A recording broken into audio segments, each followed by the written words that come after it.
सिंध में opposition leader haleem Adil Sheikh का कहना है कि अयान अली के साथ पैसे बाहर ले जाए जाते हैं। आज ये खुली कचहरियां लगा रहे हैं। सिंध हुकूमत बताए कि उन्होंने आवाम को क्या दिया है। मीडिया से बातचीत करते हुए उन्होंने कहा कि वफाकी हुकूमत के 10 अरब के काम हमारे नुमाइंदों ने करवाए। 1100 अरब रुपए में हमारे हिस्से का काम जारी है। 3 बड़े नालों की सफाई का 80% काम मुकम्मल हो गया है।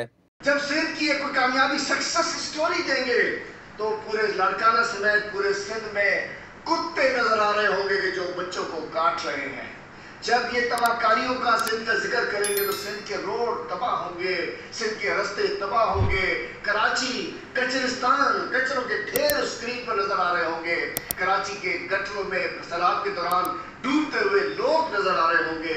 गधा गाड़ी की, चिंची की, रक्षे की, एम्बुलेंस उस स्क्रीन पर नजर आ रही होगी। स्कूलों से बदी भैंसे नजर आ रही होंगी, स्कूलों में बदे खोते नजर आ रहे होंगे, स्कूलों में बड़े बाड़े नजर आ रहे होंगे, अस्पतालों में मरीजों की लाइनें नजर आ रही होंगी।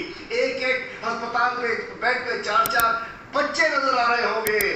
गंदा पानी नजर आ रहा होगा, गटर का पानी नलके से आता नजर आ रहा होगा, टैंकरों में पानी नजर आ रहा होगा, नलके खुश्क नजर आ रहे होंगे।